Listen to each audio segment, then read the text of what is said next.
Olá, amigos da Tartarugas Café, eu sou o Guilherme Vieira e hoje eu estou aqui para falar de dois assuntos. Primeiro, Fórmula 1, que ontem teve o GP, ontem não, perdão, hoje teve o GP da Austrália e, claro, a final do Campeonato Cearense. Ó, ó, quem levou? Nós mesmo. É nosso mesmo. Mas é o seguinte, vamos começar. Eu vou começar falando uma coisa. Eu não assisti a prova da NASCAR, mas eu vim comentando desde o vídeo passado que o Tyler Reddick quebrou um recorde. É incrível, né? Conseguiu as três primeiras eh, corridas da temporada só para ele, né? O que ninguém nunca tinha feito, começando a temporada assim. Ninguém nunca tinha começado a temporada assim. Acabou que ele não ganhou, né? Dessa vez aqui em Phoenix. Quem ganhou foi o Ryan Blaney. E ele ganhou é, com o Tyler Reddick ficando em sétimo, tá? Sétimo colocado. Essa foi a NASCAR Cup Series em Phoenix. Tá, mas agora vamos para o que importa. Fórmula 1. É, para quem viu a Fórmula 1 hoje, pessoal que acompanha, pessoal que viu, que assistiu a corrida hoje, eu queria perguntar uma coisa. O que vocês acharam desse novo regulamento? Porque agora, digamos assim, agora assim, a Fórmula 1, ela tá menor, mais estreita e tá mais leve, certo? Porque aí tem que ter tem que diminuir a pressão aerodinâmica e fazer o carro ficar com um desempenho melhor. Aí, outra coisa que foi alterada também foi aquele botão de ultrapassagem, né? Lembra que antigamente o botão de ultrapassagem, ele, ele fazia o seguinte, a asa estava assim fechada, né? A asa móvel. E aí quando você apertava o botão de ultrapassagem, o vento batia assim, né? Quando você apertava o botão de ultrapassagem, ela abria, o vento passava por dentro e você ficava mais veloz do que o carro da frente, certo? Geralmente ela é usada assim. Mas ela tinha que ser ajustada, ela tinha, o próprio piloto tinha que apertar. Agora o botão de ultrapassagem ele já é mais fácil. Agora também a asa, ela se move. Eu não vou entender muitas especificações técnicas, mas agora ela se move automaticamente para se ajustar à aerodinâmica da reta e da curva. E outra coisa que aconteceu é que isso podia ser usado muito mais vezes do que antigamente. Aí o que acontecia? O carro já perdia bastante potência. Então o que acontecia? Um piloto utilizava essa potência toda do botão de ultrapassagem e conseguia ultrapassar o outro. Só que o outro conseguia dar o X um pouco depois, entende? Aí ficava uma disputa. No início, uma disputa muito divertida, tá? Foi uma ótima largada da Ferrari para começo de conversa. Beleza, largada boa da Ferrari. E as Mercedes também, boa largada. Mas olha, essa parte das brigas foi muito com Leclerc e Russell, né? Eles tiveram que se alternar na liderança aí, enquanto o Hamilton estava muito forte tentando ir atrás, né? O Hamilton que largou bem demais, né? E foi ficando em terceiro por um tempo da corrida. Só que aí o Leclerc e o Russell, por causa desse novo botão de turbo, que nem a gente aperta nos videogames, né? Eles foram se ultrapassando, mas ainda assim o carro vai perdendo potência. E eles fizeram uma briga muito boa, tá? Fizeram uma briga muito boa. Tem gente que critica, ou tem gente que concorda. O Max Verstappen, por exemplo, não gostou, reclamou desde o começo da temporada. O Lando Norris, essa corrida, ele tinha alfinetado o Verstappen, se eu não me engano, era ele mesmo, que disse que se não gostou do carro se aposenta, mas ele também reclamou. Teve vários abandonos também. E acabou que o carro parece que tem menos potência agora por causa desse uso excessivo do botão de ultrapassagem que você pode ter. Mas ficou até que ficou divertidinho assim a batalha entre os dois. E aí depois a única coisa que aconteceu foi, sei lá, a estratégia de boxe, eles nunca mais voltaram a se encontrar, tá? Nunca mais voltaram a se encontrar e batalhar daquele jeito de novo por causa da estratégia dos boxes, tá? É, Lando Norris, o campeão, atual campeão, ficou em quinto lugar, né? Terminou um pouco à frente do Verstappen, que ficou em sexto, tá? O Verstappen, inclusive, ele começou muito atrás, na real, porque acho que foi no Q1 ele tinha batido, começou em 20º, né? Não conseguiu fazer o tempo por causa do acidente, mas fez uma corrida ótima, foi de 20º para sexto, a estratégia da Red Bull foi boa, o suficiente para deixar ele assim. E o Gabriel Bortoleto, como o nosso primeiro audista, né? Nosso primeiro piloto da Audi, ele ficou em nono, tá? Ele começou numa largada ruim, porque ele começou em décimo, né? Perdeu algumas posições, mas depois foi recuperando, chegou até a pressionar o Lindblad e o Beerman pela oitava e sétima posição, mas não deu tempo, acabou que ele ficou em nono mesmo, tranquilamente. Aí o Gasly e o Ocon são dois caras que se batem bastante, ficaram em décimo e 11º, né? Alexander Albon, 12º. Cola Pinto, 14º. Perdão, o Liam Lawson em 13º e o Cola Pinto em 14º. Carlos Sainz em 15º, Sérgio Pérez em 16º. Na posição número 17, o Lance Stroll. Fernando Alonso, ele até abandonou por causa de problemas do carro, né? Mas o que aconteceu? Eles consertaram, mas depois o carro ficou com problema e ele não concluiu, né? O Valtteri Bottas também não concluiu. O Valtteri Bottas é da Cadillac, né? O Valtteri Bottas e o Pérez são da Cadillac aí. O Piastri ficou em terceiro no ano passado. Também não conseguiu largar. E o Huckenberg também não. O Huckenberg, o outro corredor da Audi. O Gabriel Bortoleto fez uma boa prova. Começando aí com a Audi. Acho que a Audi tem potencial. Eles herdaram aí muito do portfólio da Sauber, né? E cara, deu tudo certo. Foi uma corrida legal, foi uma corrida divertida. Mas eu acho que assim, cara. Olha, ó, vamos lá. Tudo bem. Que teve muita briga, teve muita batalha. Mas, pô, depois da estratégia de boxes, as coisas não ficaram tão legais, entendeu? O George Russell e o Leclerc, eles estavam batalhando demais. O Hamilton foi bem demais, ó. Você vê aqui o Hamilton. Ele fez uma estratégia muito diferente.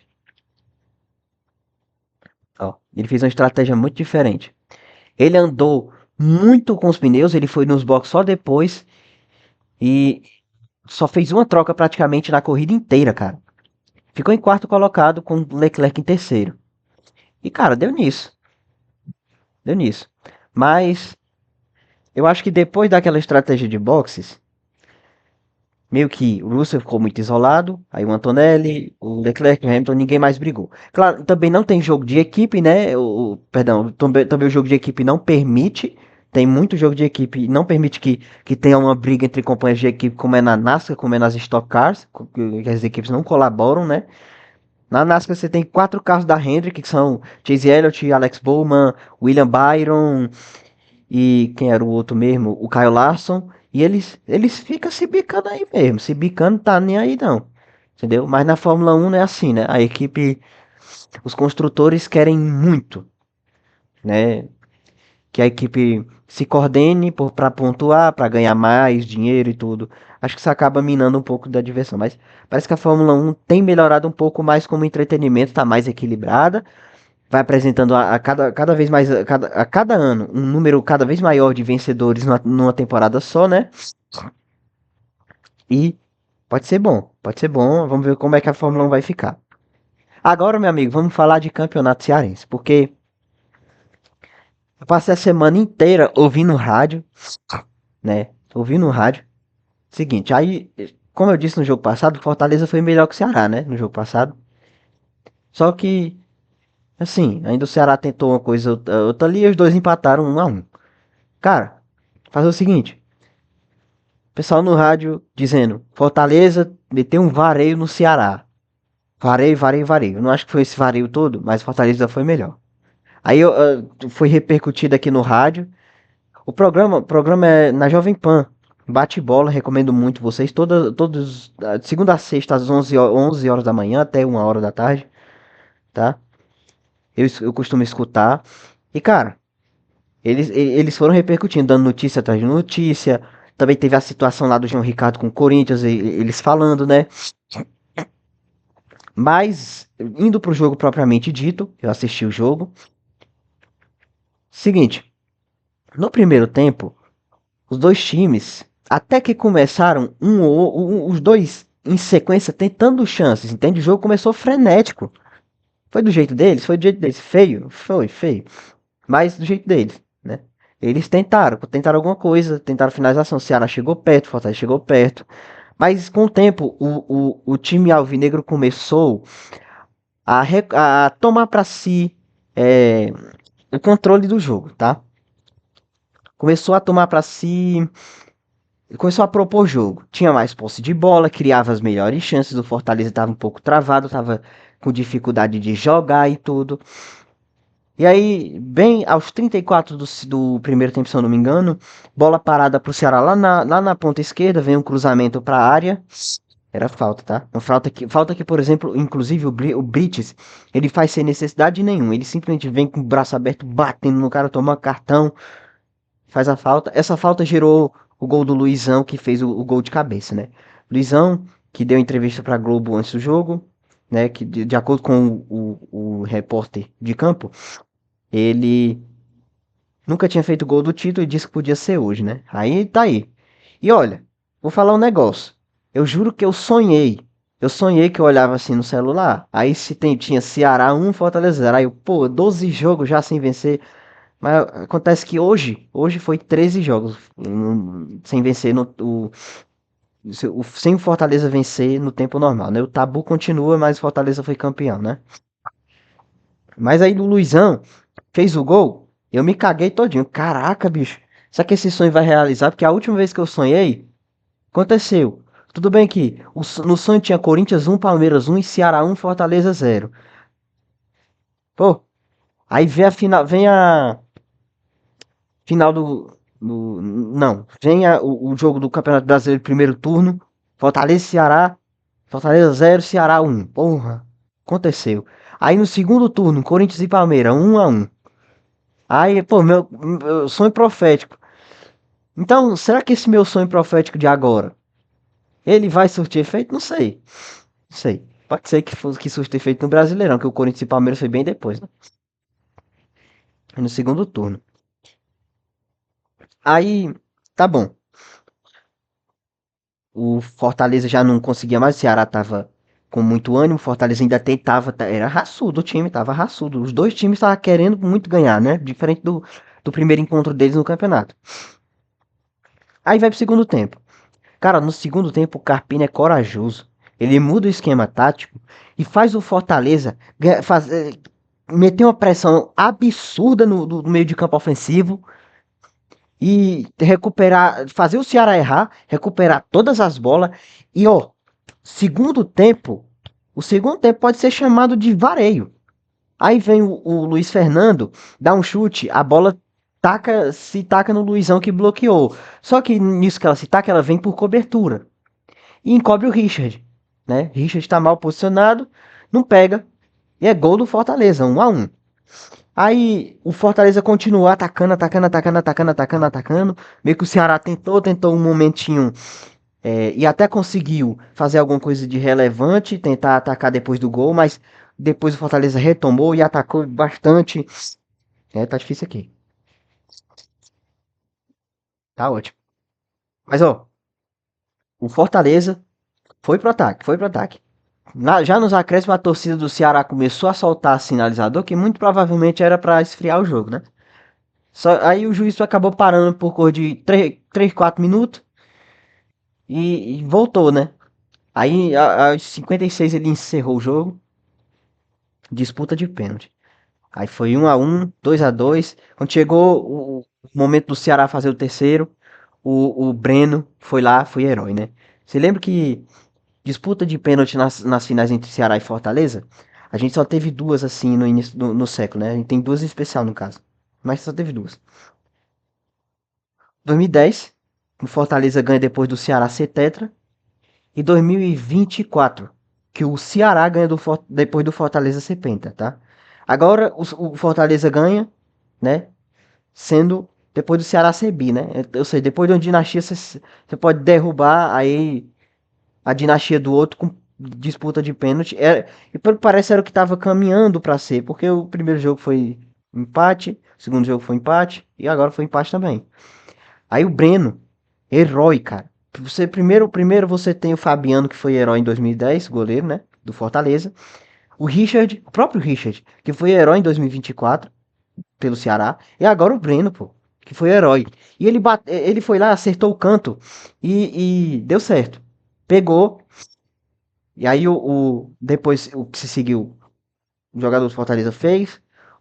O Rafael Ramos, tendo se perdesse, perdia mesmo. Fez. Depois, último, Tomás Pochettino. Ele não tinha feito lá uma partida muito boa, tá? Quer dizer, ele fez uma partida normal, uma partida dentro do esperado. Tá que ele não se omitiu, teve participação no ataque e tudo. Teve cometeu alguns erros. É verdade, na frente, o Mailton também. O Mailton que cometeu erros, mas conseguiu fazer o gol dele. Mas, o que acontece? Pochettino bate muito bem, o Richard não consegue. O Fortaleza é campeão, empata 47-47 de novo no Cearense, agora empatado, né? Cara, Fortaleza e Ceará é sempre muito equilibrado, né? Muito equilibrado. Os dois têm o mesmo número de títulos cearenses, 47-47, e o mesmo número de títulos de Copa do Nordeste, 3-3. Pro Ceará falta para empatar o campeonato nacional, que seria a Série B, que pode ser que ganhe esse ano. Esse ano tem chance de ganhar. Tanto Ceará quanto Fortaleza. E, cara, aí é ver o que se espera, né? Porque, assim, o Ceará, assim, tem um time bom, muito ofensivo. Pelo menos o ataque é muito bom, né? Se mostrou um time para meter peia em time menor. Contra o Fortaleza, teve muitas dificuldades. Ataques um pouco encaixados, é verdade. Mas promissor, ainda assim. Mas tem que ver como é que vai ser o desempenho do time na Série B, né? Porque tem que, sim, tanto Ceará quanto Fortaleza, se quiserem voltar para a elite, tem que ser logo. Tem que ser logo agora e tentar se assegurar o máximo possível aí na elite depois, mas tem que ser logo agora para voltar, né? Eu acho que o Ceará tem chance. É um time bom, um time consolidado. O Vina, cara, entrou no jogo, não fez nada, teve confusão envolvendo ele, né? E, cara, que loucura. O Léo Condé fez 5 alterações, não deu em nada. O Vina nem bateu pênalti, cara. O Léo Condé não deixou o Vina ir, pô. Os caras não deixaram o Vina ir, o Vina não chamou a responsabilidade nem nada. Loucura, isso aí vai repercutir bastante. Vina que jogador que há muito tempo foi aí pro Ceará, né? Muito tempo tá aí no Ceará. Passou um bom tempo, depois saiu, depois voltou de novo e acabou ajudando o time a cair, né? E vamos ver, né? O Fortaleza, eu acho que é um time que também é promissor pra Série B. Série B que não vai ter nenhum grande, nenhum time faldão, né? Novo Horizontino e Palmeiras estão jogando agora. Não vou saber o resultado porque, enfim, eles ainda estão jogando, tá? Mas o Novo Horizontino vem forte também. Finalista do Campeonato Paulista. Já goleou o Palmeiras por 4-0, derrotou o Santos, derrotou o Corinthians. E agora tá jogando contra o Palmeiras, né? No fim do primeiro tempo, quando eu tava acompanhando, tava 1-1. Pode ser um time bom. Agora a Série B vai ter playoffs, né? Os playoffs da Série B é o seguinte: os 3 primeiros sobem, quarto e o quinto vão jogar um playoff entre si, entendeu? Parece que vai ser assim. Agora, pelo menos o novo sistema de playoffs da Série B, eu achei legal, achei que tem playoff e tudo, mas podia ser um pouquinho maior, né? Um pouquinho mais inflado para porque a galera da Série B ali podia ter um pouquinho mais de competitividade. Tipo, você ter primeiro ao terceiro subindo direto, aí quarto, quinto, sexto e sétimo, é, quarto, quinto, sexto e sétimo podendo subir, podendo jogar playoff. São 4 times aí que pode dar certo, né? Isso aí poderia dar certo. Mas quarto contra quinto, não sei. Alguns dizem que vai ser injusto, alguns dizem que não. Mas geralmente o Novo Horizontino é o time que não consegue subir porque fica na quinta posição. Mas vamos ver esse ano. Vamos ver esse ano. E o Fortaleza também tem todas as condições de buscar esse acesso, tanto esse acesso quanto esse título. É o time que se mostrou que consegue propor jogo, embora não vai ser sempre na intensidade que foi nessa final de campeonato cearense. Um time que consegue se comportar bem quando tem a posse de bola. A verdade é essa. Loucura dizer isso, mas o Fortaleza está se comportando legal com a posse de bola, né? Mailton tem alguma coisa a melhorar, mas tá jogando bem. Pochettino pode ser mais do time. Crispim ou qualquer jogador. Luiz Fernando também. Pode dar tudo certo pro Fortaleza. Eu acredito que vão subir e tem que ser logo, como eu disse, falando pro Ceará. Os dois times tem que ser logo. Tem que subir agora e tem que se manter depois, mais rápido possível. E é isso aí. Eu vou ficando por aqui. Me diz aí o que você acha nos comentários. Muito obrigado, valeu e fui.